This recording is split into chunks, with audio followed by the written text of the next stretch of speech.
Hello बच्चों, चलिए प्रश्न पढ़ते हैं। बिंदु 0, -2 से गुजरने वाले एक ऐसे वक्र का समीकरण ज्ञात कीजिए जिसके किसी बिंदु x, y पर स्पर्श रेखा की प्रवणता उस बिंदु के y निर्देशांक का गुणनफल उस बिंदु के x निर्देशांक के बराबर है। मुख्य अवधारणा, तो हमारा जो प्रश्न है वो अवकल समीकरण से संबंधित है, जिसके अंदर हम बात करेंगे सबसे पहले स्पर्श रेखा की प्रवणता। क्योंकि हमें प्रश्न में स्पर्श रेखा की प्रवणता के बारे में बात की गई, तो हम लिखेंगे स्पर्श रेखा की प्रवणता, जो कि हमारी बराबर होती है dy बटा में dx। तो देखो, अब हमारे प्रश्न के बारे में बात करते हैं। तो प्रश्न में उसने कहा है कि एक बिंदु दिया गया हमें, जो कि x, y है, जिसके पर स्पर्श रेखा की प्रवणता और उस बिंदु के y निर्देशांक। देखो, स्पर्श रेखा की प्रवणता है वो dy बटा में dx होता है, और उसके y निर्देशांक, तो y का गुणनफल है वो बराबर होगा हमारे पास है उस बिंदु के x निर्देशांक के बराबर। तो x के बराबर है, तो यहाँ से देखो भाई y dy बटे dx बराबर हमारे पास आ गया x।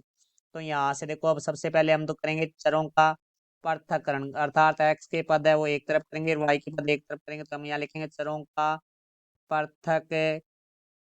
तो देखो, यहाँ से हमारे पास आ जाएगा y dy बराबर है x dx। अब दोनों तरफ समाकलन करने पर, तो देखो दोनों तरफ समाकलन करेंगे तो हमारे पास आ जाएगा समाकलन का निशान y dy बराबर समाकलन का निशान x dx।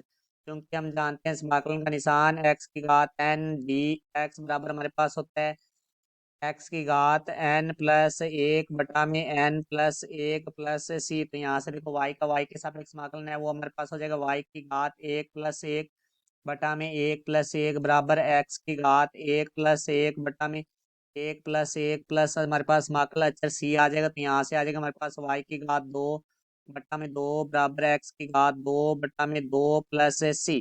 अब देखो, हमें प्रश्न में जो बिंदु दिए गए उसके बारे में बात करते हैं। जो बिंदु है वो हमारे पास है 0, -2 पर। अब देखो, हम बात करेंगे सी का मान। तो यहाँ से देखो, x की जगह 0 रखेंगे, y की जगह -2 रखेंगे। तो देखो, y की घात 2 बटा में 2 है, तो y की जगह -2 रखेंगे, तो -2 की घात 2 बटा में 2 बराबर x की जगह हम 0 रखेंगे, तो 0 की घात 2 बटा में 2 प्लस सी। यहाँ से -2 की घात 2 है वो हमारा 4 होता है, तो 4 बटा में 2 बराबर 0 की घात 2, 0 में 2 को भाग देंगे, 0 प्लस सी।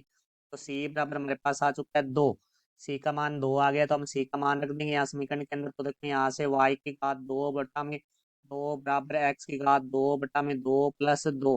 तो यहाँ से देखो भाई, y की घात 2 बटा में 2 बराबर हमारे पास 2 लैस से आ जाएगा, तो x की घात 2 प्लस 2 दूनी 4। तो यहाँ से 2 से 2 कटेगा, तो y की घात 2 बराबर x की घात 2 प्लस 4। तो यहाँ से देखो भाई, हम x की घात 2 है वो बराबर से दूसरी तरफ लेके जाएंगे तो माइनस का हो जाएगा। तो यहाँ से आ जाएगा y की घात 2 माइनस x की घात 2 बराबर 4।